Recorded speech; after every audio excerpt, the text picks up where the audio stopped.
Bienvenue à tous. Ah, ça y est, ça marche. Donc, on va commencer cette session. Bienvenue. Donc, je suis Anne Guillaumeau, je suis pneumologue et je coordonne le CRCM adulte de Nancy. Et donc, on est heureux de vous accueillir dans cette session qui est consacrée à l'impact des modulateurs sur la santé mentale. Donc, effectivement, depuis qu'on a à disposition ces traitements, après l'engouement sur les effets organiques, cliniques, respiratoires et sur les différentes autres atteintes, on a vu émerger un certain nombre d'événements, effets secondaires ou événements intercurrents d'ordre neuropsychiatrique, psychologique. Et donc, c'est un sujet d'intérêt. Et donc, je vais tout de suite donner la parole au docteur Rémi Bathion, qui est psychiatre, qui travaille au CHU de Lyon, donc psychiatre de liaison, CRCM plutôt adulte, et qui va donc parler de l'impact des modulateurs de CFTR sur la santé mentale. Merci. Merci aux organisateurs de m'avoir invité pour parler de ce sujet. Sujet assez passionnant, mais je dois dire très complexe. Donc voilà, je suis psychiatre effectivement, entre autres au sein du CRCM adulte à Lyon. J'ai pas de conflit d'intérêt particulier par rapport à ce sujet. J'ai pensé que c'était important de repartir effectivement, de prendre un peu de recul pour examiner plutôt le contexte global plutôt que de partir d'emblée sur des questions de médicaments, de molécules, pour insister sur le fait que ce qu'on observe dans la littérature et dans effectivement les remontées des CRCM, c'est qu'effectivement on est rentré dans une nouvelle ère, c'est-à-dire que c'est pas simplement un nouveau médicament, mais c'est un médicament qui semble constituer une révolution dans le paradigme. Alors, je pense à la fois dans comment on va prendre en charge les patients, sur le vécu de leur maladie, sur le pronostic. Et ça, je pense que c'est important de le garder en tête, c'est-à-dire que ça va être quand même très compliqué d'isoler un effet médicamenteux pur dans ce contexte-là où il se passe des changements assez considérables dans le monde des patients et dans leur représentation. C'est un médicament, ce sont des médicaments assez révolutionnaires. Trois chiffres, trois illustrations. Donc aujourd'hui, à peu près 90% des patients qui peuvent en bénéficier. Une augmentation de l'espérance de vie, donc c'est la figure en bas. Vous voyez qu'effectivement, la population de patients va se modifier de façon très importante. Là, c'est une projection jusqu'à 2040, où on voit effectivement que les patients adultes, entre autres, vont augmenter de façon considérable et prendre de l'âge. Et le diagramme sur la droite, c'est pareil, c'est une projection aussi où la partie verte, c'est les patients qui auraient une fraction d'éjection normale, un VEFF normal. Et on voit qu'effectivement, chez les enfants, il y a des projections à 80% peut-être en 2040, c'est-à-dire que beaucoup d'enfants auront une fonction respiratoire conservée. Donc un changement complet effectivement de l'évolution de cette maladie. Alors, quand on regarde ce qui se passe dans d'autres domaines de la médecine, parce qu'effectivement, on a d'autres avancées comme ça, assez décisives, qui ont pu exister dans d'autres domaines, ça entraîne souvent des modifications qu'on est en train d'observer sur cette problématique concernant la mucoviscidose, c'est-à-dire un intérêt qui évolue un peu vers des questions de l'observance au long cours, parce que bien sûr, quand on a un traitement très efficace, l'enjeu devient majeur de pouvoir effectivement faire bénéficier les patients et qui parviennent à le prendre au long cours. Donc, ce qui associe à un souci de la tolérance, parce qu'effectivement, si on veut qu'ils continuent de le prendre, il faut qu'on puisse gérer les problèmes de tolérance. Un switch souvent d'intérêt sur la question de la qualité de vie, un petit peu sur l'idée de se dire si on arrive à stabiliser leur maladie ou du moins à améliorer grandement la maladie, il faut qu'ils puissent en bénéficier. Et ça, on sait que ce n'est pas si automatique que ça, c'est-à-dire qu'on peut avoir des traitements très efficaces et des gens qui ont une qualité de vie qui progresse assez peu. Et enfin, du coup, tout ça entraîne souvent un intérêt sur des questions de santé mentale, puisqu'on sait que la santé mentale est un facteur déterminant de l'observance dans beaucoup de maladies chroniques, et on sait que c'est un facteur déterminant aussi de la qualité de vie dans beaucoup de maladies chroniques. Et autre point qui me semble intéressant, si on veut oser un rapprochement, c'est sur l'effet paradoxal sur la santé mentale, c'est-à-dire qu'il y a d'autres situations, alors je pense entre autres à la psycho-oncologie, par exemple, les patients qui sont atteints de cancer, où la période de la rémission, donc entre autres les 6 premiers mois, voire les 12 premiers mois après la rémission, sont en fait une période où il y a à nouveau un pic de dépression, à nouveau un pic de risque suicidaire, c'est-à-dire que tout comme l'annonce diagnostique est une période critique, la rémission est en fait une période compliquée pour les patients. Ça, c'est extrêmement bien démontré dans la littérature et c'est très cohérent avec ce qu'on voit dans les hôpitaux et dans les suivis de patients, où effectivement, il y a beaucoup là aussi d'expressions de difficultés de type santé mentale sur cette période-là, et c'est peut-être un parallèle qui peut être inspirant pour la question de la mucoviscidose. Au maximum, on a décrit ce qu'on appelle le syndrome de Lazare, qui serait justement ce syndrome d'un patient qui est en rémission, qui serait guéri, mais qui aurait beaucoup de mal à reprendre le cours de sa vie. Alors, cette problématique, elle a un intérêt majeur. Alors, d'une part, je pense que vous le savez, parce qu'il y a eu des remontées de différentes choses. Alors, on parle de dépression, d'instabilité émotionnelle, d'instabilité motrice, de suicidalité, c'est-à-dire d'idées suicidaires, voire de tentatives de suicide, d'insomnie, de troubles cognitifs non spécifiques. Alors, on emploie souvent l'expression brain fog, ça veut dire brouillard cognitif. C'est une expression qui vient là aussi de la cancérologie, où c'est des effets qu'on a parfois avec les chimiothérapies. Et donc, on a eu des remontées, alors effectivement, par les réseaux de pharmacovigilance, mais aussi beaucoup par les patients, où effectivement, je pense que vous le savez, au sein de la communauté des patients, c'est quelque chose qui a été assez tôt évoqué et dont il est beaucoup question sur les forums et dans les discussions entre patients. C'est une thématique, effectivement, pour laquelle il y a de la recherche, effectivement, et de la littérature qui apparaît. Là, je vous ai mis, effectivement, quand on tape dans PubMed, santé mentale, modulateur CFTR, on voit qu'il y a une augmentation quand même assez exponentielle des publications sur ce sujet, c'est-à-dire que ça intéresse grandement les professionnels et les chercheurs qui s'intéressent à la mucoviscidose. Et ça les intéresse parce qu'effectivement, on voit tout de suite qu'il y a deux gros problèmes à ça. Alors le premier, c'est la crainte que ça puisse entraver la bonne prise des traitements, c'est-à-dire que si à un moment donné, on a un effet indésirable qu'on n'arrive pas à gérer, ça pourrait aboutir à l'arrêt du traitement. Ça, je pense qu'il faut bien l'avoir en tête, parce que je pense que c'est un facteur extrêmement anxiogène pour tout le monde, et ce qui fait peut-être que ça amplifie aussi le problème à certains moments.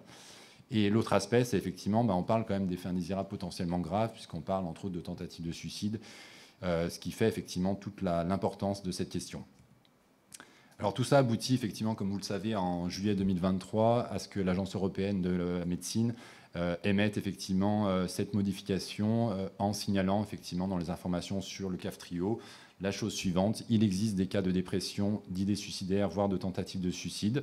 Alors chaque mot est assez important dans les 3 premiers mois et chez des patients qui ont des antécédents psychiatriques. Donc ça, c'est important de garder bien en tête ces deux informations. Et autre point, c'est dans certains cas, et le dans certains cas est important aussi, une amélioration des symptômes a pu être observée avec une réduction de dose ou d'un arrêt des traitements. Donc dans certains cas, ça veut dire qu'à ce stade-là, on n'a pas de certitude sur l'efficacité de la diminution de dose ou de l'arrêt des traitements.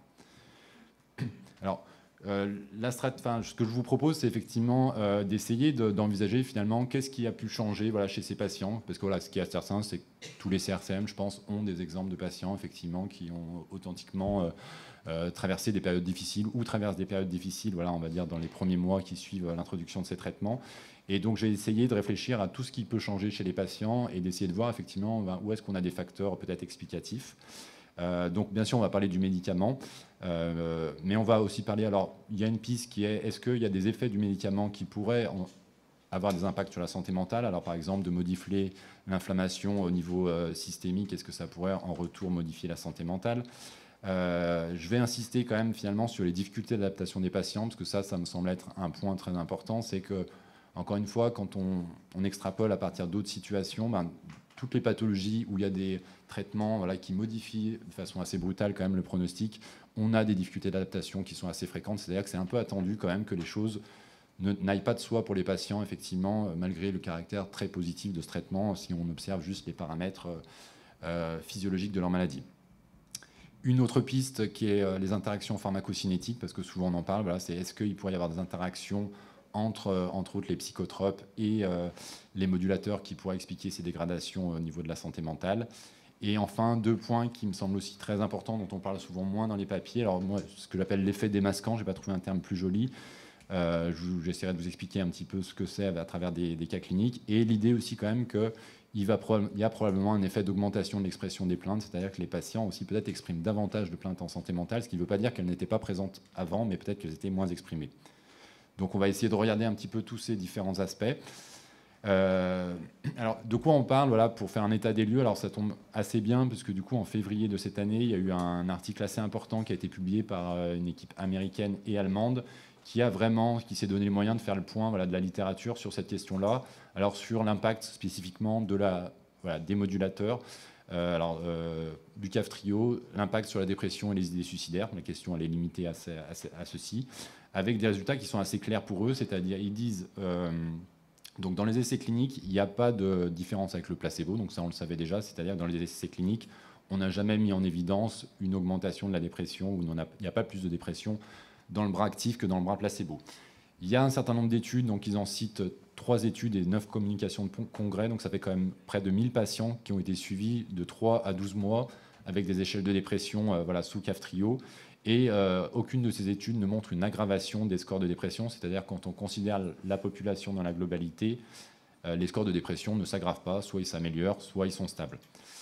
Troisième point, les remontées de pharmacovigilance, pour les auteurs, elles ne sont pas extrêmement significatives puisqu'on s'adresse quand même à des événements qui ne sont pas rares dans la population entre jeunes adultes et adolescentes, c'est-à-dire de la dépression et des idées suicidaires. On sait que dans la mucoviscidose, alors les chiffres sont discutables, mais l'ordre d'idée, c'est probablement 20% des patients quand même qui ont une dépression, donc on sait que c'est déjà très fréquent avant l'ère des modulateurs, donc ce n'est pas forcément surprenant qu'on puisse avoir des remontées de dépression, et les signalements d'idées suicidaires ne sont pas extrêmement significatifs au vu de la fréquence de cette problématique sur cette tranche d'âge. Toujours dans la même étude, ils ont étudié les registres américains, donc à gauche et allemands à droite, pour essayer d'étudier est-ce que l'introduction du Kaftrio, est-ce que ça a modifié la prévalence de la dépression dans leur cohorte. Les Américains, alors c'est assez impressionnant cette courbe, parce qu'en fait les Américains, ça fait 6 ou 7 ans qu'il y a plus 3% là, de prévalence de la dépression dans leur cohorte, c'est-à-dire que chaque année, il y a 3% en plus. Et donc c'est pas pire finalement avec le Kaftrio, c'est-à-dire depuis l'arrivée du Kaftrio, il n'y a pas eu un changement de la dynamique, on est toujours sur cette évolution de plus 2% par an d'augmentation de la prévalence de la dépression dans leur cohorte. C'est une cohorte à des cohortes enfants, adultes réunis. Et chez les Allemands, on a quelque chose qui est plus stable, mais là non plus, on n'arrive pas à repérer une augmentation de la prévalence de la dépression, c'est-à-dire quand on compare entre autres 2022 à 2018, par exemple, on est sur des chiffres assez similaires. Donc c'est un autre argument pour dire, quand on introduit les modulateurs CFTR à large échelle dans des cohortes, on ne repère pas une augmentation de la dépression chez ces patients-là. Donc on pourrait s'en arrêter là. Alors, dernier point qui est évoqué, les cas cliniques. C'est-à-dire qu'il y a un certain nombre de cas qui ont été reportés dans la littérature, soit des cas uniques, soit des séries de cas.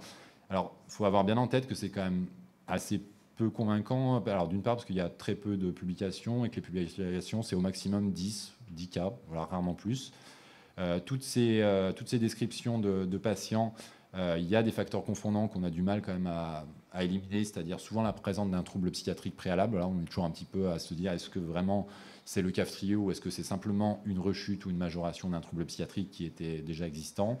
Il y a pas mal de publications sur la période du Covid. Alors ça est assez compliqué parce qu'on sait que la santé mentale quand même des adolescents, des jeunes adultes a été quand même très dégradée par le Covid en lui-même, et c'est souvent effectivement quand même une limite qui est évoquée. C'est effectivement, attention, est-ce qu'on n'est pas en train juste de constater des effets de la pandémie Covid et de l'isolement des jeunes adultes, qui est connu dans la population générale également. Gardez en tête effectivement que l'épidémiologie, entre autres, des tentatives de suicide, alors je pense que quand on n'est pas professionnel de santé mentale, c'est pas forcément évident, mais c'est quand même très fréquent. C'est-à-dire que les idées suicidaires, c'est extrêmement fréquent. Les tentatives de suicide chez les jeunes adultes et adolescents, ça reste très fréquent. Donc c'est 200 000 en France, alors ça c'est au total adultes, enfants, mais c'est quand même beaucoup plus fréquent chez les jeunes, particulièrement chez les jeunes femmes en dessous de 25 ans. Et je vous ai mis pour information là les courbes d'évolution. Donc ça c'est les courbes d'hospitalisation pour tentative de suicide. Et vous voyez que les courbes rouges, c'est les courbes des jeunes femmes, et donc les 3 premières, c'est les tranches d'âge avant 25 ans. Et vous voyez que, alors c'est sur les 10 dernières années, et que sur les 3 dernières années, on a eu une augmentation vraiment exponentielle des tentatives de suicide, alors particulièrement chez les femmes, et j'en ai pas l'explication, mais particulièrement chez les jeunes surtout. Donc voilà, on est dans une période où on sait qu'il y a effectivement la santé mentale chez les jeunes adultes et les adolescents quand même, qui est hélas en train de se dégrader plutôt, indépendamment de toute pathologie. Alors, on pourrait s'en arrêter là et se dire, bon, finalement, il n'y a pas de problème, comme le Kaftrio ne provoque pas de troubles psychiatriques, on pourrait arrêter la présentation à ce point-là. Alors, bien sûr qu'il y a un bémol, il y a des nuances à apporter. Du coup, alors, ça a été fait dans la littérature, parce qu'il y a une réponse à cet article qui a été publié assez rapidement par 2 auteurs anglais qui ont soulevé 2 points assez évidents et qui sont justes, je pense, d'un point de vue méthodologique. C'est de dire, c'est pas parce que l'ensemble du groupe va mieux ou ne va pas plus mal qu'il n'y a pas certains patients qui vont plus mal. Et qu'effectivement, le scénario qu'on auquel on peut penser, c'est plutôt qu'il y a une minorité de patients, alors entre 10 et 20% environ, qui pourraient, eux, avoir une dégradation. Et en fait, quand on regarde les données, par exemple, ça c'est une des études qui a été analysée dans le papier précédent, en fait, on voit qu'il y a certains patients, et c'est les courbes qui descendent, en fait, on voit qu'il y a des patients qui se dégradent. Donc plus vous êtes dans le rouge, plus vous êtes en dépression sévère, et on voit qu'il y a des gens en fait, qui ont évolué dans le mauvais sens. Alors il y en a beaucoup qui évoluent dans le bon sens, mais il y en a effectivement qui passent d'un niveau de dépression absent ou léger à des choses plus importantes. Donc est-ce qu'il n'y a pas finalement un sous-groupe quand même chez qui il y a des problèmes? Et l'autre limite aussi, c'est d'évoquer que on pourrait s'attendre quand même avec un traitement comme ça qui est quand même assez formidable, il faut le dire clairement, et du coup j'ai un point de vue extérieur, je peux le dire en toute objectivité, sans être trop parti pris dans cette question-là. C'est un traitement quand même assez spectaculaire sur les effets qu'il a, et on pourrait s'attendre à ce qu'il y ait une diminution, quand même, une amélioration de la santé mentale plus consistante, c'est-à-dire quand même la vie des patients est quand même globalement plus simple. On pourrait s'attendre à non seulement que ça ne baisse pas, que ça ne s'aggrave pas, mais que ça s'améliore. Donc ça, c'est aussi une des critiques soulevées par ces deux auteurs, c'est de dire, mais en fait, est-ce que quand on a des scores de dépression qui restent stables, il faut s'en satisfaire? C'est-à-dire, est-ce qu'en fait, quand on a des scores de dépression qui sont stables, est-ce que ça ne veut pas dire qu'en fait, il y en a qui vont plus mal, il y en a beaucoup qui vont mieux à cause du traitement, et il y en a quand même qui vont plus mal, et qu'on a peut-être un effet un peu saturant, c'est-à-dire du fait de l'amélioration quand même de leur maladie, les choses s'améliorent, mais pas autant qu'on aurait espéré. C'est ça l'idée, c'est peut-être se dire que ça ne s'améliore pas autant que l'on pourrait espérer ou s'y attendre. Alors, pour illustrer ça, du coup, je vous présente rapidement des données lyonnaises. Du coup, donc c'est l'étude qui s'appelle Papillon. Donc, Lisa Riebeck, qui est présente dans la salle, du coup, est en train de préparer du coup un papier, sur une étude sur 6 mois, du coup, sur 80 patients qui ont débuté le CAF-Trio, qui ont été suivis à l'introduction et à 6 mois. Et c'est intéressant parce qu'on a vraiment le même type de résultats que ceux décrits dans la littérature, c'est-à-dire que sur plein de paramètres, c'est-à-dire sur l'anxiété, la dépression, l'estime de soi, les patients vont mieux. Il y a une amélioration significative quand on regarde le groupe dans la globalité. Mais quand on regarde à titre individuel, il y a quand même 30 événements effectivement de patients qui s'aggravent, alors qui deviennent plus anxieux, qui deviennent plus déprimés, qui ont une estime d'eux-mêmes qui se dégrade, qui ont une image corporelle aussi qui est perturbée, plus avec le CAF-Trio. Donc ça rejoint cette idée que globalement ça va mieux, mais pour certains c'est pas si simple. Hélas, et comme dans d'autres études de ce type, on a du mal à voir qu'est-ce qui différencie les patients qui ont ces problèmes-là des autres. Il n'y a pas de corrélation avec la gravité, il n'y a pas de corrélation avec des atteintes particulières, ni avec l'âge. Ce qui est rassurant, et ça aussi c'est ce qu'on retrouve quand même dans la littérature, et ça c'est un message qu'il faut garder en tête, c'est quand même, pour l'immense majorité de ces aggravations, ça n'a pas des conséquences majeures, c'est-à-dire qu'il n'est pas fréquent d'avoir nécessité de recours aux psychotropes, il n'est pas fréquent non plus d'être dans l'obligation d'arrêter les modulateurs. Donc on a l'impression que ces difficultés, on parvient quand même à les gérer effectivement avec le temps et avec une prise en charge adaptée.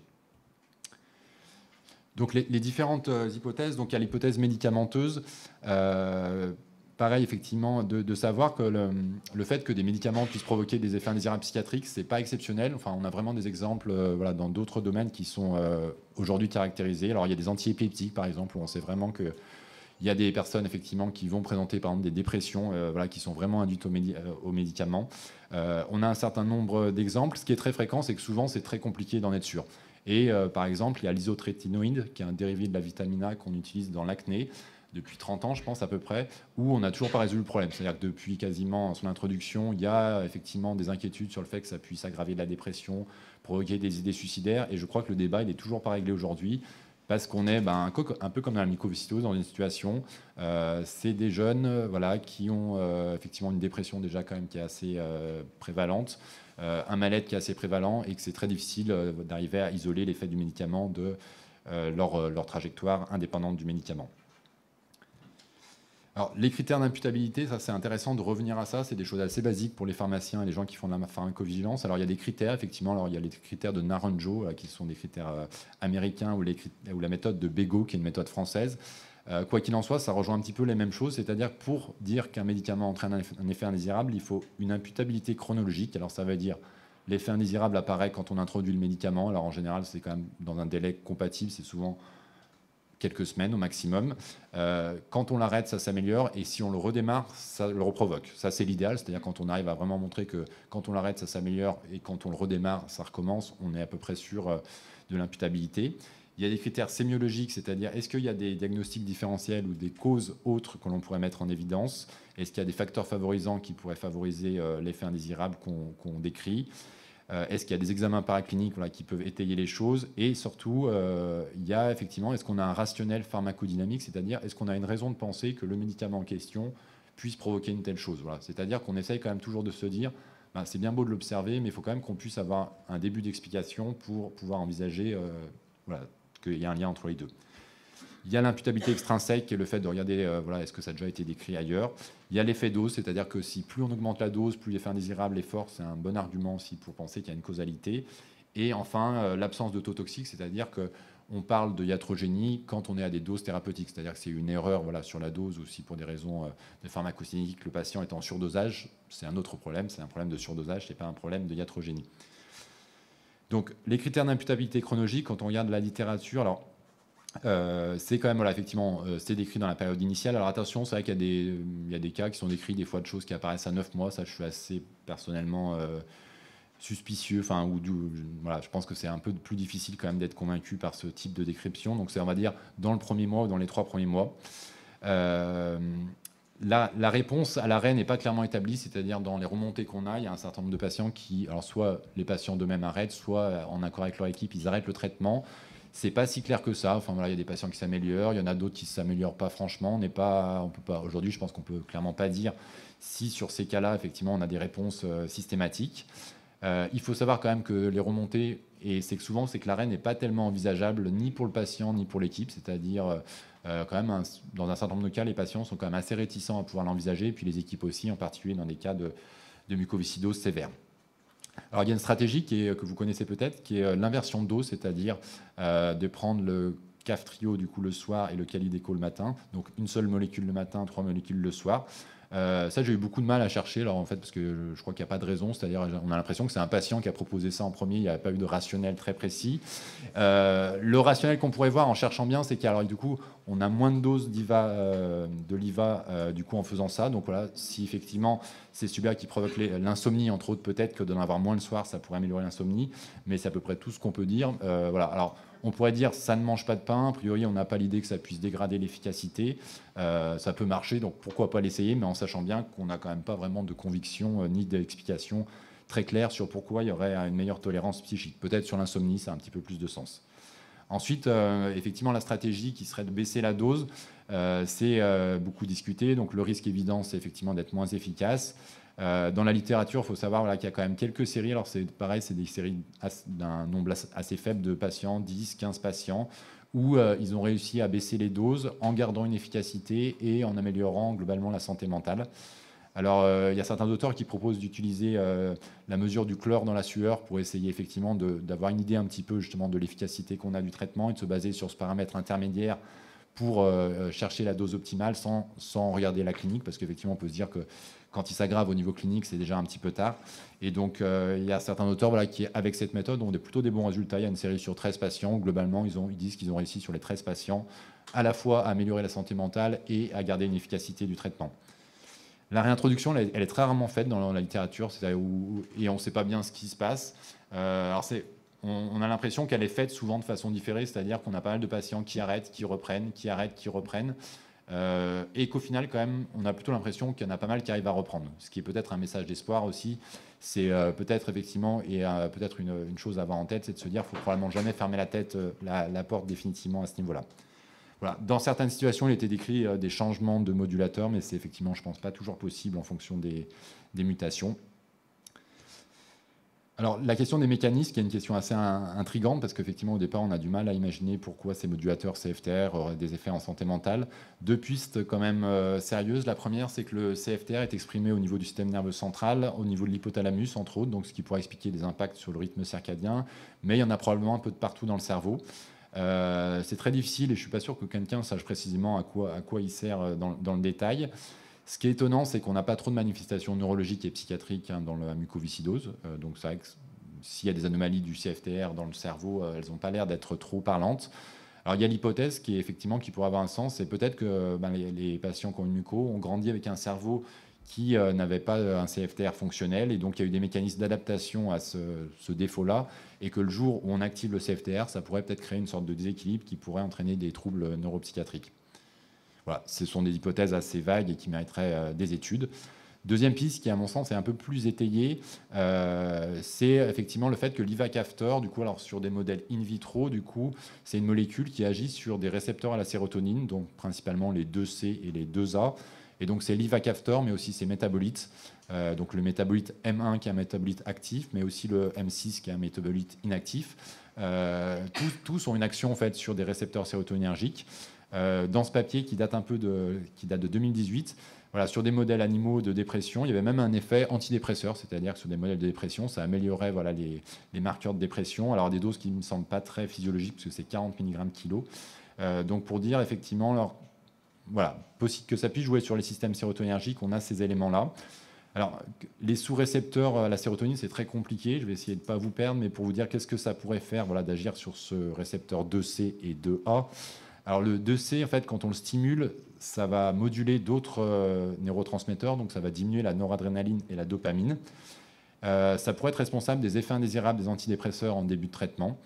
Quand ça se régule, ça serait responsable de l'efficacité, c'est-à-dire que dans les 2 premières semaines, on a l'impression que le récepteur 2C est plutôt responsable de l'absence d'efficacité des effets indésirables, et quand ça diminue, l'efficacité apparaît, et qu'on a 2 antidépresseurs, alors c'est la fluoxétine, qui est un antidépresseur, qui est le Prozac, et la gomélatine, qui ont tous les deux des mécanismes d'action sur ce récepteur. Alors c'est des antagonistes 2C, donc c'est des médicaments qui bloquent ce sous-récepteur.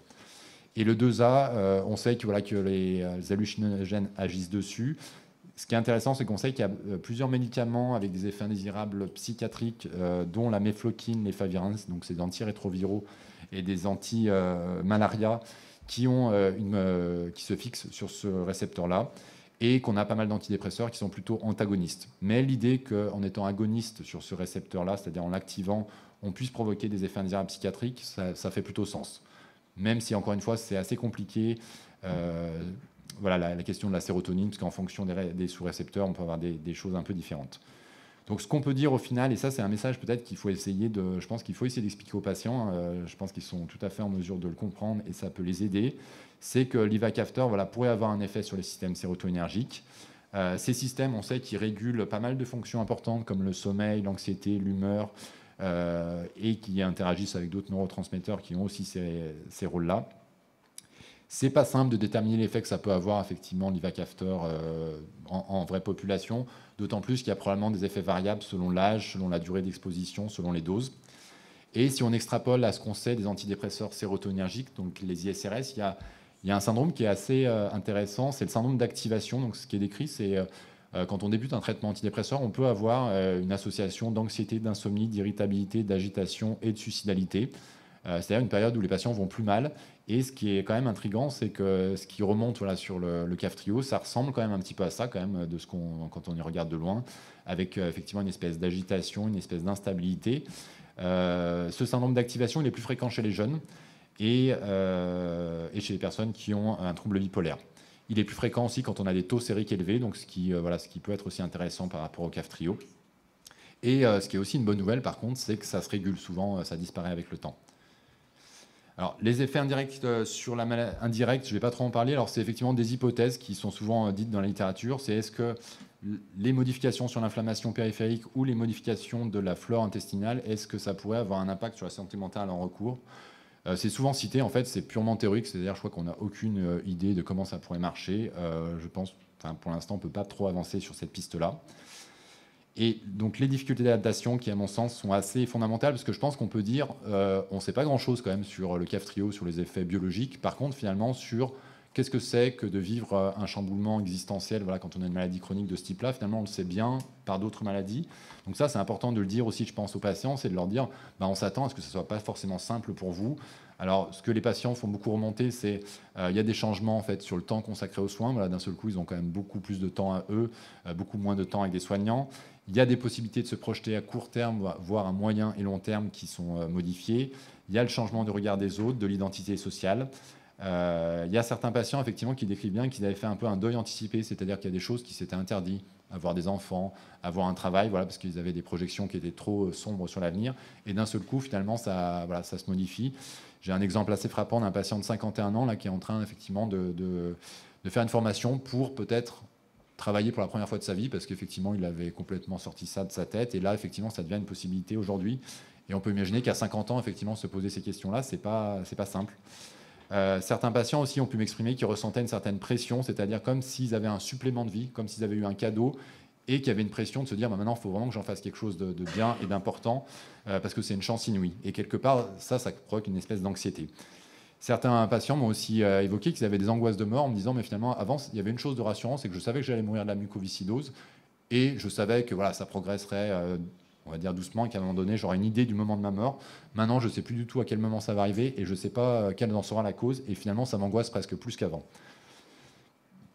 Alors, les interactions pharmacocinétiques, je serai assez rapide. Alors, il y a deux hypothèses. Il y a la première hypothèse, effectivement, qui est de dire si on a des interactions qui font qu'on a des taux de modulateurs plus importants, ça pourrait expliquer une mauvaise tolérance au niveau de la santé mentale, alors sur d'autres aspects aussi.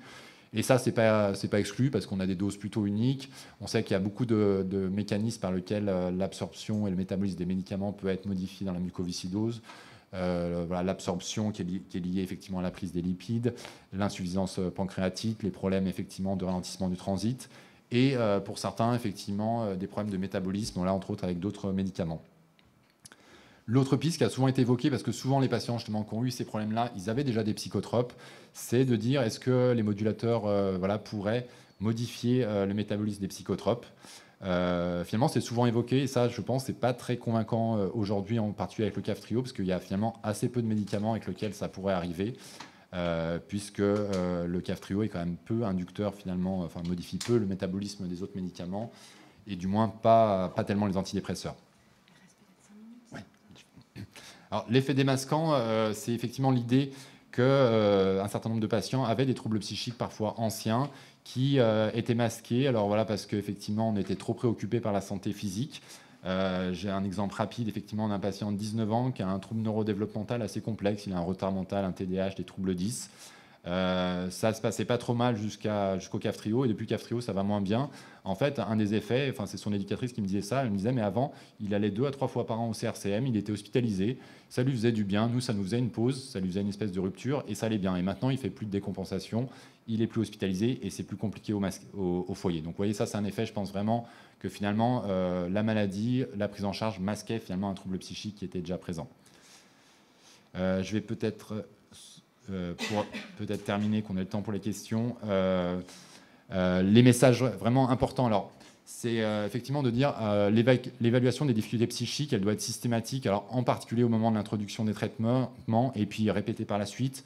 Bien penser, alors voilà, à l'aspect détresse émotionnelle. Alors, aussi sur un mode paroxystique, c'est-à-dire que des patients qui ont une instabilité émotionnelle, voilà, quand vous les voyez au CRCM, ils ont l'air d'aller bien, mais de bien leur demander est-ce qu'il y a des moments où ils ont des moments de détresse, des idées suicidaires, leur projection dans l'avenir, le sommeil, l'alimentation, les antécédents aussi, voilà, pour avoir effectivement toutes ces données avant qu'on débute le traitement.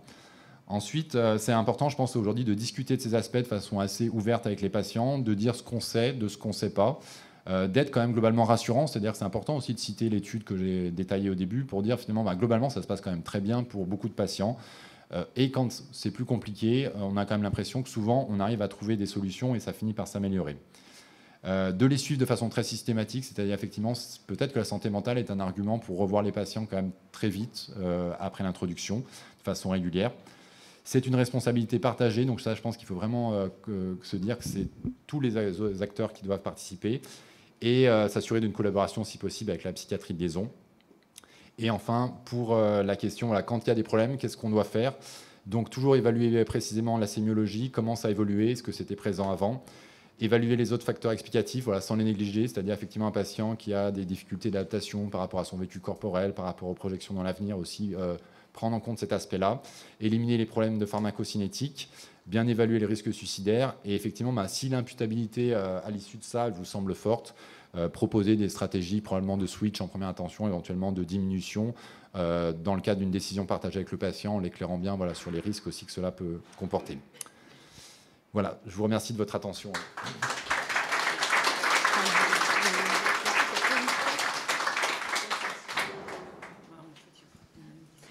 Bon, est-ce qu'il y a des questions dans la salle qui peuvent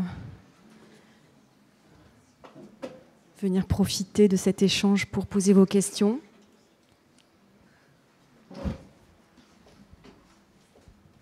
Bonjour. Vous avez parlé des antidépresseurs qui étaient antagonistes. Du coup, moi, je n'ai pas compris si c'était qu'ils étaient déconseillés ou conseillés. Enfin, du coup, si vous pouviez juste repréciser.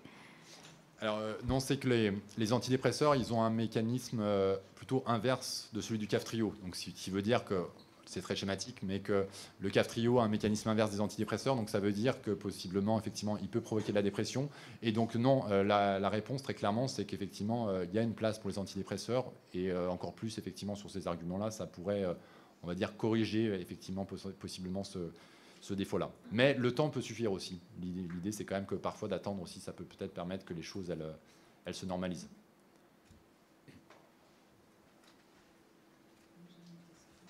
Oui.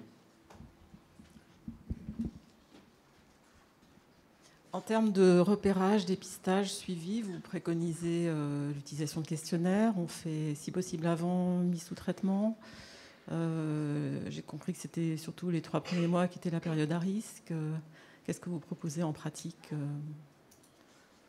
Alors, oui, je pense que c'est bien d'utiliser des questionnaires à titre systématique parce que ça permet de voir tout le monde. Alors, il y a l'HADS, il y a différentes échelles, ça peut effectivement se discuter. Mais l'idée de faire un questionnaire, effectivement, avant l'introduction, d'en faire 1 à 3 mois, voire pourquoi pas un intermédiaire, je pense que c'est bien. Et effectivement, après, de creuser plus, entre autres, dès qu'on a des facteurs de vulnérabilité, pour avoir peut-être une évaluation à l'introduction peut-être un peu plus complète auprès de la psychologue clinicienne déjà dans un premier temps, effectivement, pour avoir, au-delà de l'échelle, effectivement, un certain nombre de paramètres sur l'état clinique du patient au moment de l'introduction. Et ça, c'est vraiment important. Enfin, on a le parallèle avec les antidépresseurs. Souvent, c'est des choses, si on ne les a pas fait avant d'introduire, après, on n'y arrive pas parce qu'il y a un biais de mémoire quand on leur demande aux patients, avant, c'était comment. En fait, souvent, on n'y arrive pas. Alors que si on l'a fait au début, on peut leur dire, voilà, le problème, par exemple, d'insomnie, vous m'en aviez parlé avant, vous me disiez que ça vous arrivait déjà. Donc peut-être que ça, c'est peut-être pas lié au traitement, c'est peut-être pas quelque chose qui doit nous amener à questionner le traitement. Vous voyez, ça cet effet-là, effectivement, parfois, de pouvoir quand même repérer des choses qui finalement se poursuivent un peu comme avant et qui ne sont pas notablement aggravées finalement par le traitement.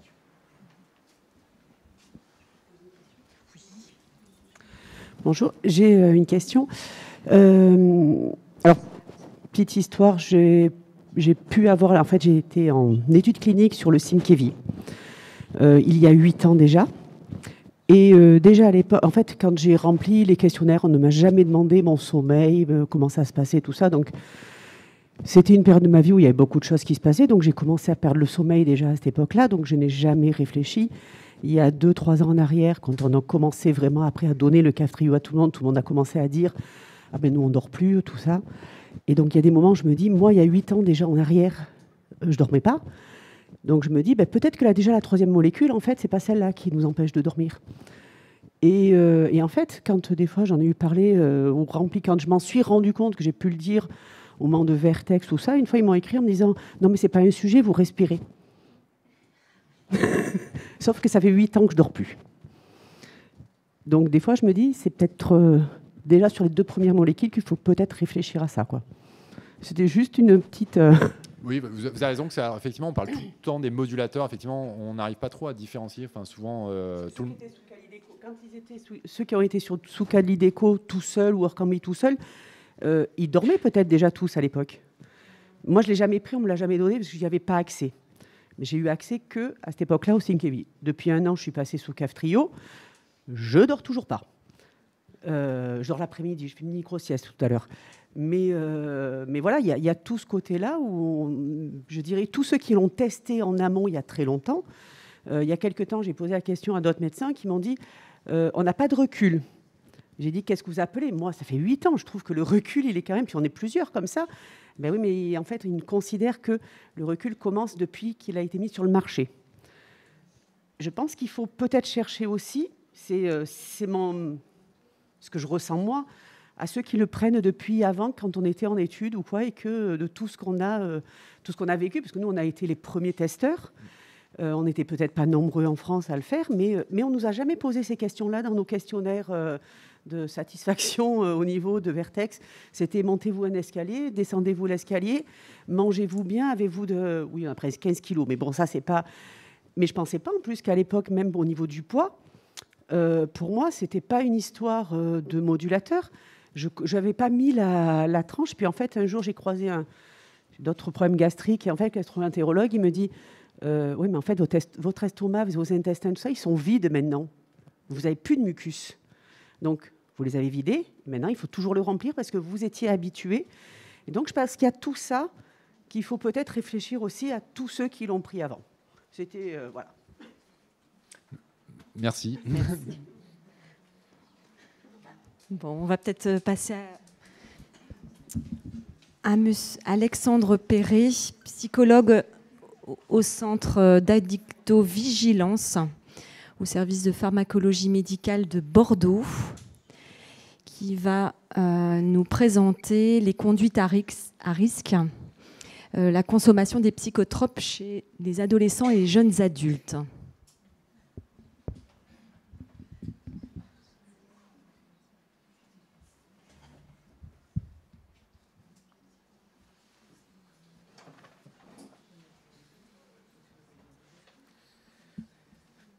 Bonjour à tous, merci aux organisateurs pour l'invitation.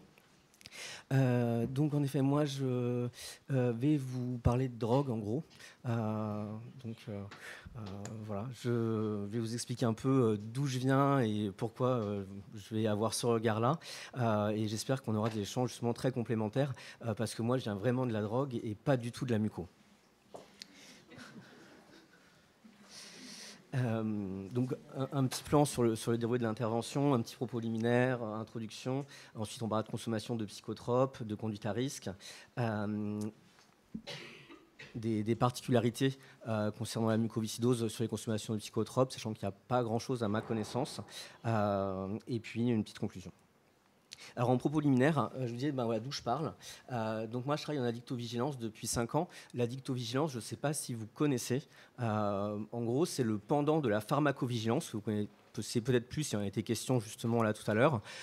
C'est un peu le même principe que ce qu'on a vu sur l'évaluation du médicament en vie réelle, mais sur les psychotropes. Donc médicaments détournés de leur usage, substances psychoactives illicites et substances psychoactives non classées, comme par exemple le protoxyde d'azote, dont on parle beaucoup en ce moment. Et donc l'objectif, c'est essayer d'évaluer finalement quels sont les effets délétères de ces substances quand elles sont consommées en vie réelle. Et puis par ailleurs, depuis 2 ans maintenant, je travaille sur une filière qui s'appelle ADOC, et c'est un peu là que le lien se fait, puisque c'est une filière d'évaluation, de détection, de dépistage des consommations de psychotropes chez les adolescents qui arrivent aux urgences pédiatriques. Et donc, à l'hôpital de Bordeaux, on voit de manière la plus systématique possible les ados qui arrivent aux urgences pour évaluer leur consommation. Donc, certains arrivent parce qu'ils ont consommé, c'est la cause de l'arrivée aux urgences. La majorité arrive pour autre chose, des troubles psy, des troubles somatiques. Et via le screening qu'on fait, on détecte des consommations. Et l'objet, c'est d'essayer de regarder s'il y a un impact de ces consommations sur leur vie, à minima de faire de la prévention, de la réduction des risques, voire d'orienter en fonction d'où ils en sont dans leur consommation vers des partenaires. Et dans ce cadre-là, on a aussi été appelé par différents services de l'hôpital des enfants, dont le CRCM pédiatrique, dont certains représentants sont ici présents. Je les salue. Et puis, dernier point, en effet, il est de coutume de présenter ces liens d'intérêt. Et je dois signaler que je suis intervenu aux journées de mucoviscidose organisées par Viatrice il y a 1 an à Nice. Je ne sais pas si certains d'entre vous y étaient. Je m'excuse, je n'ai pas forcément une très bonne mémoire visuelle. Donc voilà, j'avais été payé, donc je tenais à vous en faire part voilà, sur ce lien d'intérêt de l'année dernière, afin d'être entièrement transparent. En introduction, je vais vous préciser que je suis psychologue du développement à l'origine de l'enfant et de l'adolescent, ce qui fait aussi qu'on va pouvoir penser des liens un peu spécifiques autour de la clinique que je peux avoir. Je voulais reprendre cette phrase qui est dans le petit livre que vous voyez là-haut, qui est édité par la mission de lutte contre les drogues et toxicomanie en 2000, qui disait « Il n'y a pas de société sans drogue, il n'y en a jamais eu ». Alors, Ça peut vouloir dire beaucoup de choses. Ça pourrait dire finalement d'un point de vue très confortable, c'est un constat, il y en a toujours eu, il y en aura toujours, et donc il n'y a rien à faire. C'est pas forcément une justification, mais c'est plutôt un constat historique. Et derrière, la suite de l'explication, c'est de dire mais qu'est-ce qu'on peut faire par rapport à ça ? Et notamment d'avoir une approche fondée sur la réduction des risques, qui n'était pas la coutume historique dans l'approche sur des consommations de substances. Mais tout ça, ça renvoie aux représentations qu'on peut avoir, nous tous, sur ces consommations. Sachant qu'il y a des drogues légales, illégales, on en reparlera tout à l'heure. Et en parallèle de ça, je vais faire un petit point avec l'actualité. C'était pas trop compliqué parce qu'on parle tout le temps de drogue dans l'actualité. C'est un sujet assez saillant, je pense que vous l'avez constaté. Et donc là, il y a notamment notre président la semaine dernière qui a dit on va prendre de nouveaux dispositifs pour aller jusqu'au bout, rendre la vie impossible aux consommateurs. Et alors c'est vrai que les addictologues se positionnent de manière un peu complexe là-dessus, puisque quand quelqu'un est dépendant, par exemple, on peut se dire que la réponse judiciaire n'est pas forcément la plus pertinente. Mais en tout cas, ce n'est pas tellement pour débattre autour de ce qu'a dit le président, mais juste de voir que c'est un sujet qui est récurrent, en tout cas dans l'actualité, et qu'on est tous impactés en fait par ce qui se passe et ce sujet polémique potentiellement qu'est la consommation de drogue. Alors c'est rigolo parce que je m'étais dit tiens je vais mettre cette phrase qui est sur le temple de Delphes, connais-toi toi-même, de Socrate, et j'ai constaté en arrivant qu'elle est ici dans l'escalier. C'est vraiment un hasard, je vous assure, je ne l'ai pas rajouté là. Le monde est bien fait. Ça c'était juste un petit clin d'œil pour se dire que par rapport aux consommations de psychotropes, ce qui est intéressant, c'est pas de savoir si les professionnels consomment pas, mais en tout cas qu'on soit au clair avec où on est nous-mêmes pour pouvoir aborder le sujet avec les patients potentiellement consommateurs, et notamment les ados, jeunes adultes, et que vous voyez, si j'ai bien compris, de plus en plus, notamment grâce au CAF Trio. Et donc une façon de voir les choses, et pareil ça va faire écho avec ce qui a été présenté précédemment, c'est de se baser en tant que soignant sur les données evidence-based et de se dire finalement qu'est-ce que dit la science, et on va s'emparer de ça pour avoir une posture de soignant, et en écho de se baser sur la balance bénéfice-risque en fait, qu'on voit pour le médicament, mais finalement pour les psychotropes en général, de prendre en compte cette balance. Le micro est fatigué, je ne sais pas si c'est l'après-midi, il n'arrête pas de tomber. Vous m'entendez bien, c'est bon ? Donc, sur les psychotropes, pour reprendre quelques définitions rapides, de différencier psychotropes de drogue. C'est la première chose. On a vu que le mot drogue, finalement, il veut tout et rien dire. C'est pas du tout un mot scientifique. Et c'est vrai que quand on voit, et notamment en addictovigilance, quand je traite les dossiers, le nombre de fois dans les dossiers médicaux, c'est écrit drogue. En fait, c'est un mot, encore une fois, chargé de sens, mais qui veut pas dire grand-chose. Psychotrope, on va parler de substances qui agissent sur le cerveau. Ça peut être des médicaments, ça peut ne pas être des médicaments. En tout cas, de bien distinguer les deux.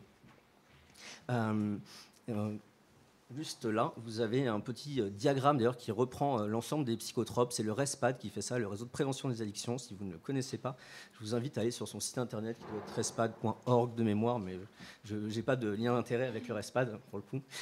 Mais ça, c'est bien ce qu'ils font. Et où ils reprennent un ensemble de substances en fonction de grandes familles. Et ça donne un éclairage assez intéressant pour, quand on n'est pas expert sur le sujet, se représenter un peu potentiellement ce que les gens peuvent trouver dans une substance ou une autre.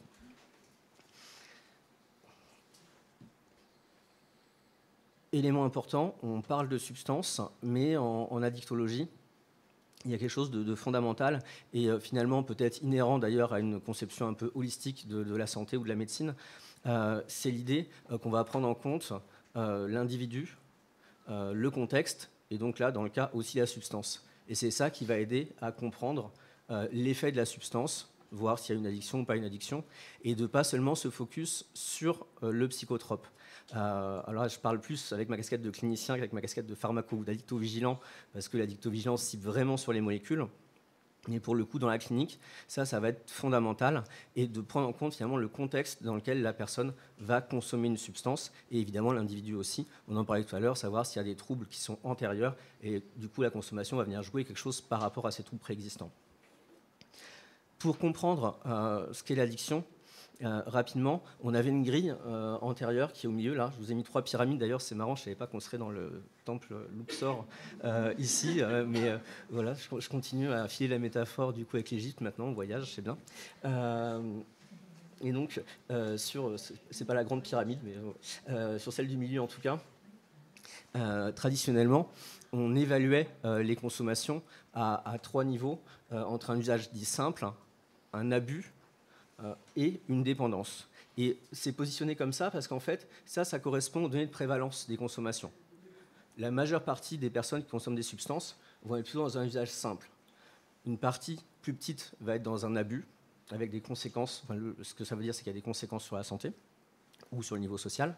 Et une toute petite partie des personnes qui consomment va être dans la dépendance. Et ça, c'est vrai que c'est important de l'avoir en tête, notamment quand on va voir des patients, de se représenter que ce n'est pas parce qu'ils consomment qu'ils sont dépendants, mais que par contre, ceux qui sont dépendants, c'est là qu'on va avoir intérêt à agir peut-être le plus possible au niveau de ce symptôme qui est présent, ou en tout cas de ce trouble plutôt, plus globalement qui est présent, qu'est la dépendance. Et en fait, ça, c'était l'ancienne version. Je vais l'expliquer parce que ça montre un peu les données de prévalence. Mais maintenant, en addicto, on utilise, depuis la 5e édition du DSM, la notion de trouble de l'usage, d'addiction, et on va la considérer sur un continuum, en gros, de léger, modéré jusqu'à sévère.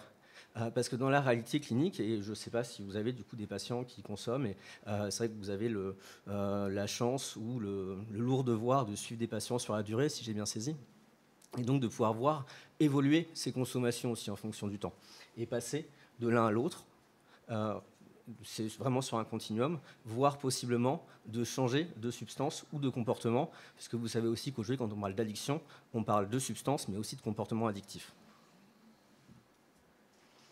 Alors, un petit peu données d'épidémio, mais je ne vais pas vous saouler avec ça. Ça, c'est plutôt... on parlait de bonnes nouvelles tout à l'heure par rapport globalement à l'évolution de la santé mentale des patients. Là, c'est en population générale, quels que soient les indicateurs, que ce soit l'expérimentation, donc le début de consommation, ou une consommation plus régulière, voire un abus ou une dépendance, chez les jeunes, que ce soit dans l'enquête en classe à 14 ans ou sur enquête escapade à 17 ans, on voit très clairement, vous voyez les courbes à gauche ou les données, je pourrais vous donner le PowerPoint si vous voulez voir en détail de toute façon, là c'est un peu petit. Mais ce qui est intéressant à voir, c'est que quand même on a une grosse tendance à la diminution sur les années. Alors on a sur 10 années pour les jeunes de 14 ans, on voit ce qui est expliqué à travers ces courbes, c'est que globalement il y a un retard qui est présent maintenant dans l'entrée dans les consommations, ce qui est plutôt rassurant. Alors je ne sais pas s'il faut le mettre en miroir de l'augmentation des risques suicidaires chez les ados. Voilà, mais en tout cas on pourrait calculer les deux courbes et se poser des questions autour de ça. Et puis, de l'autre côté, donc, sur les consommations à 17 ans, on voit aussi cette diminution-là sur les 3 dernières années. Un autre élément fondamental, mais ça, c'est plus pour vous parler de ma clinique, c'est l'idée qu'en fait, quand les gens vont consommer des psychotropes, et alors encore une fois, si je viens sur Connais-toi toi-même, peut-être certains d'entre vous consomment de temps en temps, alors on est entre nous, hein, on peut parler librement, mais de l'alcool, ou on a déjà expérimenté le tabac, je ne sais pas, enfin, pour les gens qui travaillent en CRCM, je n'ose pas imaginer, mais qui sait, voire d'autres substances peut-être, et c'est de penser finalement quels sont les effets recherchés. Et ça, c'est un article super sympa de Muller et Schumann, où en fait, ils ont fait une grosse revue de littérature sur l'ensemble des effets recherchés par les personnes qui consomment, indépendamment de l'addiction. Une fois qu'on enlève la question de la dépendance ou de l'addiction, ils avaient appelé ça la drogue comme outil. Et finalement, qu'est-ce qu'apportent les substances chez les gens qui consomment? Alors, il y a 8 catégories différentes, mais finalement, on peut les réduire en les regroupant par 3 familles. Il y en a une qui est peut-être la plus connue, qui est l'aspect hédonique, le plaisir. Pourquoi vous consommez? Parce que ça me procure du bien, ça me fait plaisir, je trouve ça bon. Il y en a une deuxième qui va être l'aspect plutôt social, c'est-à-dire que consommer va être un lien social. Alors on dit souvent que la camisole, mais en gros, ça va être le partage, et ça, très clairement, à l'adolescence, c'est souvent un facteur majeur dans l'entrée dans les consommations. C'est pour faire comme les autres, c'est parce qu'on partage quelque chose. Peut-être certains d'entre vous iront boire un verre après, là, aujourd'hui, pour partager un verre d'alcool. Il y a vraiment cet aspect social. Et puis, la troisième raison majeure de consommer, et c'est, à mon humble avis, une des plus intéressantes, les 3 sont hyper intéressantes, c'est l'aspect autothérapeutique, et c'est-à-dire de consommer pour se soigner. Et ça, je crois que c'est assez fondamental, et notamment sur les ados qu'on voit, en fait, qui vont trouver des stratégies pour aller mieux, ceux qui ne vont pas bien en amont, à travers une consommation de substances. Et c'est souvent là que c'est le plus dur justement de retirer la substance, parce que potentiellement émerge le trouble qui était apaisé par la substance, voire la consommation peut induire d'autres troubles en plus. La définition de l'addiction, alors pareil, je ne connais pas vos degrés de connaissance du sujet, donc j'ai mis ça, c'est Goodman, c'est un psychiatre américain des années 80. Les Américains étaient un peu en avance sur nous, cette question d'addiction, d'addictologie.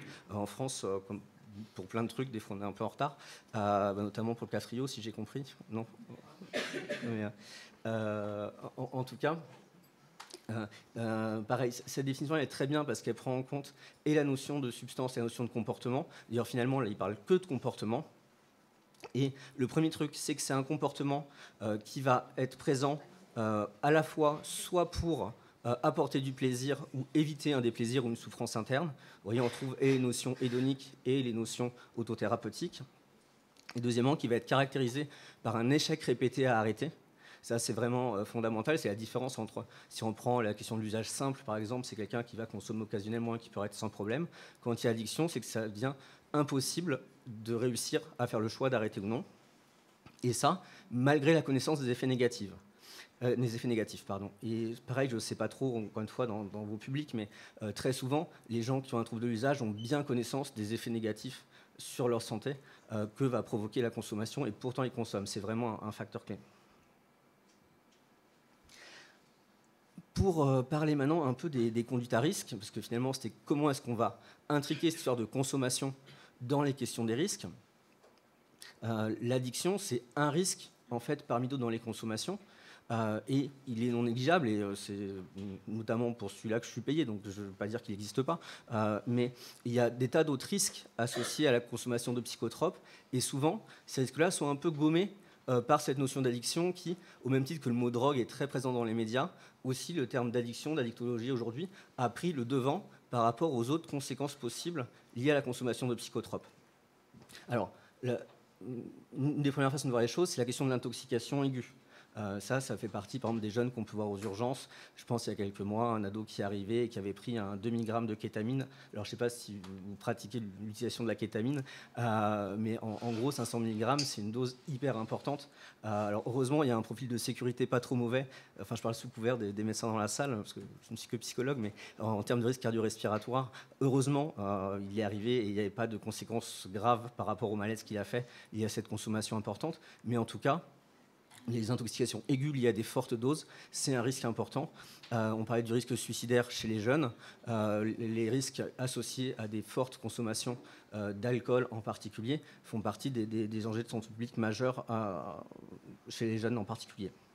Après, il y a l'exposition chronique, et là, typiquement, l'exemple clé, c'est le tabac. Alors pareil, on peut souvent se dire, mais les mucos ne fument pas. Et puis moi, j'ai rencontré le CRCM pédiatrique de Bordeaux, parce qu'à l'origine, il y avait des jeunes qui fumaient. Je ne sais pas, pareil, si dans vos CRCM, c'est le cas, mais il y a des patients qui fument, alors que pourtant, il semblerait que dès leur plus jeune âge, ils aient baigné dans une culture de dire, il ne faut pas fumer. Et donc les conséquences de l'exposition chronique, elles sont évidemment à prendre en compte. Après, il y a des effets physiques ou psychologiques, et pareil, quand on parle de risque, ça va être important de pouvoir distinguer les deux. Et puis des risques au niveau individuel ou collectif, et ça aussi, ça va être important. Sur le collectif, c'est peut-être plus sur les données de santé publique, mais quoique, en fait, le fait d'être sous l'effet d'une substance peut provoquer des conséquences sur la société, pas forcément seulement sur le consommateur, que ce soit l'entourage proche, la famille, ou plus globalement sur la société, conduire en état d'ivresse, par exemple, bien évidemment. Pour alimenter ces discussions sur les risques, deux tableaux rapides, parce que finalement, le but, c'est pas que vous ressortiez d'ici en étant des experts de l'addictologie, mais au plaisir d'en parler après, si vous voulez. Le premier, c'est une étude de Gabel, publiée en 2006, qui date un petit peu, mais finalement, vu qu'il a fait une grosse revue de littérature, aussi bien sur le modèle animal que chez l'humain, pour évaluer les risques sur deux axes. Alors, vous voyez, on a en abscisse, en fait, le ratio de sécurité, qui est un ratio entre la dose létale et la dose qualifiée d'efficace. Donc, c'est-à-dire, ça peut être un peu subjectif, mais c'est le niveau de consommation pour lequel le sujet moyen va trouver un effet. Et donc, typiquement, vous voyez, on peut classer les substances et se rendre compte que l'alcool a un ratio de sécurité relativement élevé, c'est-à-dire que la dose létale est assez peu éloignée de la dose efficace. Enfin, plus on monte, et pour l'héroïne, du coup, c'est encore plus proche. Et inversement, de l'autre côté, la marijuana est quasiment à 0, je crois, à peu près, puisqu'on ne peut pas, a priori, faire d'overdose de cannabis. Et sur l'axe des ordonnées, c'est le score de pharmacodépendance. Là, c'est l'idée de savoir est-ce que les substances sont plus ou moins addictogènes.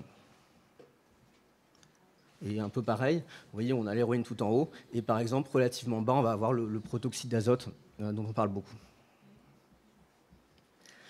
Là, autre étude de 2010 de David Nutt, un pharmacologue anglais. Alors, ça, c'est une étude basée sur une méthode Delphi. Je ne sais pas si vous connaissez ce type de méthode, qui est en fait, en gros, un regroupement d'experts qui sont questionnés de manière standardisée par rapport à des sujets spécifiques. Et donc là, d'évaluer en fait l'impact des substances et au niveau individuel et au niveau collectif.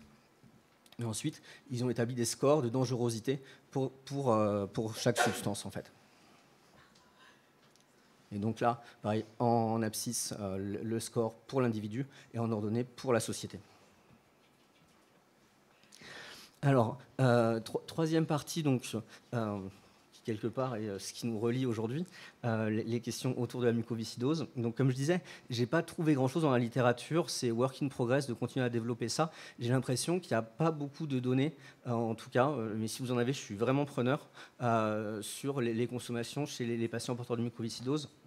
Sur les produits fumés, j'ai retrouvé une étude de 2001 publiée par Esther Fried ou Fried, je ne sais pas comment on prononce, sur la question du cannabis, un peu dans cette notion bénéfice-risque, j'y reviendrai après. Il y a un document, il y a plusieurs équipes françaises qui ont répondu dans le cadre d'un DU de Tabaco il y a 6-7 ans. Et qui ont fait un petit travail et une étude propre auprès des patients dans l'ouest de la France et à La Réunion. Je ne sais pas s'il y en a parmi vous qui y étaient à l'époque ou qui connaissent cette étude. Et puis, d'un point de vue, cette fois plus somatique, par rapport à l'activité du CFTR, ce qui était intéressant, c'est que les Québécois avaient montré que visiblement, à l'arrêt du tabac, la fonction reprenait indépendamment de la consommation de tabac, ce qui était plutôt rassurant. Sur le cannabis, donc, je vous disais cette étude de 2001 qui montrait qu'a priori, alors pareil ça date, hein, ça fait plus de 20 ans maintenant, le temps passe vite, mais qui montrait qu'il y avait plutôt des effets positifs, notamment sur la diminution de vomissements, de nausées, une augmentation de l'appétit aussi. Et puis par contre, qu'il y avait évidemment des risques associés, et le principal était le fait que ce soit fumé. Et donc à ce titre-là, il proposait des alternatives et d'évaluer. Il y avait quelques papiers sur d'autres modes de consommation du cannabis, de telle manière à obtenir les bénéfices sans avoir les effets délétères. Et ce qui ressortait notamment, il parlait des vaporisateurs. Alors à l'époque, on n'en parlait pas du tout. Maintenant, avec la vape, on en parle plus. Il y a la possibilité d'avoir une vape avec des e-liquides dedans. Alors pareil, j'ai rien trouvé là-dessus et je pense que c'est un sujet de fond parce qu'en population générale, on a vraiment tendance à promouvoir. Il y a des belles études qui montrent en effet qu'il y a tout intérêt à passer à la cigarette électronique pour quelqu'un qui est dépendant au tabac sous forme de cigarette et qui fume. Chez les patients mucos, j'ai aucune idée du bénéfice ou pas de ce switch vers la cigarette électronique. On pourrait imaginer que ça soit moins mauvais en tout cas, mais ça reste de l'ordre de l'hypothèse. Et puis il y a les vaporisateurs, où là, c'est finalement juste la substance qui est chauffée, sans liquide, et donc on pourrait imaginer que ça soit encore moins nocif, mais pareil, là-dessus, moi, j'ai aucune donnée. Là, c'est une étude, alors on est encore avant, et aux États-Unis, donc je pense que c'est très différent du public français, mais ce qui était assez fou, ce qu'ils avaient évalué ils avaient une grosse cohorte, je ne sais plus de combien de patients, à la fois des drépanocytaires et des porteurs de mucoviscidose. Ils avaient les deux groupes séparés en tout cas, et 21% des adolescents qui étaient dans la cohorte avaient déjà fumé, donc c'est vrai qu'on était il y a quelques années quand même, mais je trouve ça relativement important par rapport aux données globales en population. Il disait que c'était un peu inférieur à la population générale aux États-Unis à l'époque, mais ça restait quand même important d'avoir un jeune sur 5 qui avait fumé.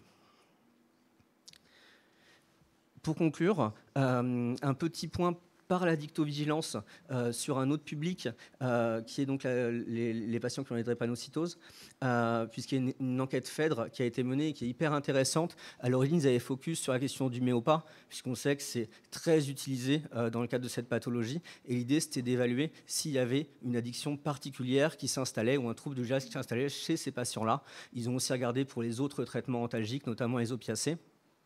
Ce qui ressortait, c'est qu'on avait entre 15 et 20% des patients qui avaient été inclus, qui avaient un trouble de l'usage avec le méopa, au regard des critères dont j'ai pu vous parler rapidement tout à l'heure sur l'évaluation de la dépendance, donc ce qui est quand même relativement élevé.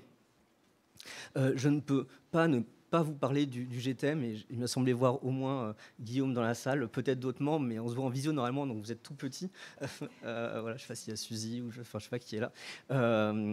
Et en gros, depuis 1 an à peu près, peut-être, on travaille sur le développement d'un jeu qui permettrait d'aborder les questions des consommations avec les ados dans les CRCM, justement pour pouvoir travailler autour des risques associés au fait de consommer, et potentiellement de pouvoir orienter ces ados s'il y a quelque chose qui s'apparente à un trouble de l'usage.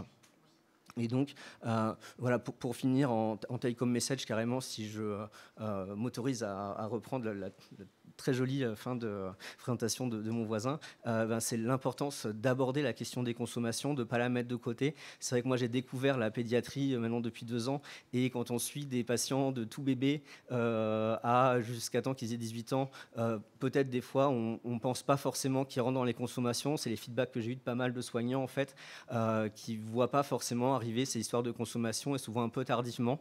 Donc, de peut-être pas hésiter de manière un peu systématique, quand vers 12 ans, quand on voit que c'est l'âge à peu près où il peut y avoir les premières consommations, de réaborder ce sujet-là, et dans un aspect de prévention et dans un aspect de repérage aussi. Et en fait, de pouvoir développer un peu, me semble-t-il, un intérêt autour de l'évaluation et de l'orientation. Et pour ça, il y a des partenaires. Alors, les équipes de liaison, il y en a en psychiatrie, mais il y en a aussi en addictologie. Alors, au CHU de Bordeaux, pour l'instant, on a le luxe d'en avoir une spécialement en pédiatrie. Mais sinon, normalement, dans tous les hôpitaux, il y a des urgences en France. Il y a des ELSA, des équipes de liaison, ils sont en addicto. Je ne sais pas si vous les connaissez, mais n'hésitez pas à les solliciter. Ils sont un peu débordés souvent, mais je pense qu'ils ont une culture de chercher à répondre. Les consultations jeunes consommateurs et les centres d'addictologie qui s'appellent les XAPA en France. On tâchera de mettre tout ça aussi dans les documents afférents à ce développement du jeu dont je parlais tout à l'heure. Voilà, j'ai fini ce petit tour un peu pas de côté par rapport à votre culture générale, je crois. Donc, si vous avez des questions. Merci.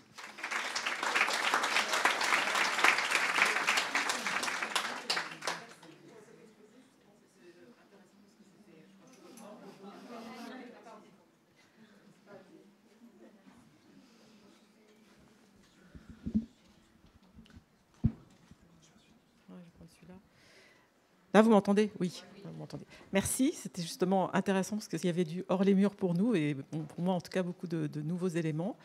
Y a-t-il des questions dans la salle? Plein de questions. Je commence devant. Moi, alors déjà, merci pour votre intervention. C'est juste une remarque parce que j'avais tendance à demander aux patients s'ils fumaient, du coup, et pas s'ils consommaient du cannabis. Et il s'avère qu'il y a beaucoup de patients qui font des space cakes, c'est-à-dire qu'ils ne fument pas, mais ils la mangent. Et donc, juste petite remarque sur la différence, ça peut aussi permettre de repérer mieux ces consommations. Oui, merci pour votre intervention. Je voulais savoir si vous aviez une idée, si dans la mucoviscidose, la fréquence de consommation était la même qu'en population générale ou s'il y avait des différences. Alors c'est une très bonne question. C'est plus de l'ordre d'une idée en effet que des données de prévalence statistique, mais de ce qui ressort. Si je me base sur notamment l'étude Phèdre dont je parlais sur la DREPA, donc on n'est pas sur la même pathologie, je suis bien d'accord.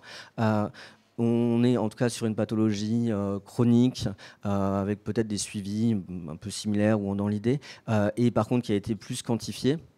Et de se rendre compte qu'on était à peu près comme en population générale. C'est une des surprises, même si je vous parlais de l'augmentation du trouble de l'usage du méopa, mais finalement qui est pour l'instant quasiment pas évalué en population générale. On commence à peine à s'y intéresser au regard des accidents graves qu'il y a eu. Mais globalement, sur les autres substances, presque un peu non, de manière, comment dire, un peu surprenante, en se disant bah voilà, il y a eu des expositions très fortes à des antalgiques très puissants, des très tôt. On devrait avoir des entrées dans une addiction aux opioïdes, sachant que ce sont des substances qui accrochent beaucoup. On voit ce qui se passe aux États-Unis, avec des profils, on en parlait potentiellement en lien avec la maladie chronique, de souffrance psychologique, voire de dépression associée un peu plus importante qu'en population générale. Et pourtant, ça ressortait pas de manière exponentielle du tout par rapport à la population générale. Sur la muco, moi j'ai un peu le ressenti, mais je bosse qu'avec les jeunes, et quand le service de Bordeaux nous sollicite, donc je ne sais pas si on les voit tous, ça me paraît pas plus important qu'en population générale. Et en plus, on voit vraiment cette diminution globale des consommations chez les ados, ce qui est plutôt rassurant. Alors, j'ai pas fait le lot de toutes les substances, mais on est plutôt ces tendances-là. Donc ça, il faudra voir sur la durée. Et vraiment, je pense que ça serait un enjeu mais hyper important de réussir à quantifier ça. Si vous avez collecté ces données à un endroit, chacun d'entre vous, qu'on puisse avoir une objectivation. Parce que finalement, ce qui est très compliqué, je crois, en addicto notamment, mais c'est vrai en santé, je crois en général, c'est que quand on a un regard de clinicien, et ce que j'ai eu pendant 20 ans avant de faire de la santé publique, c'est que très souvent, quand il y a des cas aigus, même s'ils sont rares, ils nous marquent énormément. Et là, par exemple, si je parle de notre activité, sur les jeunes qu'on a pu voir, y a des fumeurs de tabac qu'on a réorientés finalement assez facilement, avec des difficultés inhérentes au système et aux acteurs partenaires et tout ça, mais qui ont pu plus travailler sur la consommation de tabac avec des substituts nicotiniques et un travail de diminution, voire d'arrêt. Et notamment un jeune très gros fumeur de cannabis et manifestement avec une dépression associée, pour qui on est relativement en difficulté sur l'accompagnement, mais il est finalement assez rare. Mais c'est le cas, je pense, des patients les plus compliqués quand il y a potentiellement un trouble psy et une consommation, et ça, c'est le cas en général en santé et pas que pour les patients porteurs de mucoviscidose. Alors justement, j'ai 2 questions par rapport à ça. Est-ce que dans votre clinique, vous constatez une corrélation entre consommation et dépression ? Et du coup, ma deuxième question, c'est quelle est la prise en charge, en tout cas à Bordeaux, de ces patients ? Enfin, qu'est-ce qui est proposé pour eux ? Alors c'est la question des, on appelait ça comorbidité avant, mais enfin c'est pas un terme très joyeux, mais en tout cas l'idée que potentiellement il y a des troubles psychiatriques chez les consommateurs avec une prévalence plus importante, c'est une réalité. Aussi, il y a des cultures aujourd'hui chez les psys, mais je parle sous couvert de mon voisin, on a tendance à beaucoup plus évaluer notamment les troubles déficitaires de l'attention et de l'hyperactivité. On a tendance à aussi beaucoup plus évaluer, parce qu'il y a, je pense, un peu une mode, mais et pourvu qu'on continue à travailler sur le trauma. Et c'est vrai que quand il y a un de ces 2 troubles-là qui est présent, on voit bien comment la substance vient jouer quelque chose. Sur les traumas, c'est limpide en fait, et donc bien évidemment c'est plus compliqué. Sur les TDAH, quand il y a une régulation à partir de la prise de substance, encore une fois, quand il y a une consommation autothérapeutique, là les recos en fait, c'est de pouvoir avoir et la prise en charge addicto et la prise en charge psychiatrique en parallèle, et d'arrêter de se rejeter la patate du sinon mais il consomme donc on le voit pas en psy, ou non mais c'est un psy, on le voit pas en addicto. La difficulté c'est que on est très limité au niveau du support des psychiatres, et non pas au regard de leurs compétences ou de leur qualité, mais de leur nombre et de leur présence sur site pour pouvoir faire appel à eux. Et certainement en lien avec l'augmentation des troubles psy en général, et chez les jeunes en particulier. Donc c'est que c'est une difficulté, très clairement. On essaie de faire au mieux, on oriente et on soutient jusqu'à ce qu'il y ait une prise en charge psychiatrique qui puisse débuter. Après, on s'appuie beaucoup sur les psychologues des services aussi, que ce soit au CRCM ou dans les autres services, dans la mesure du possible.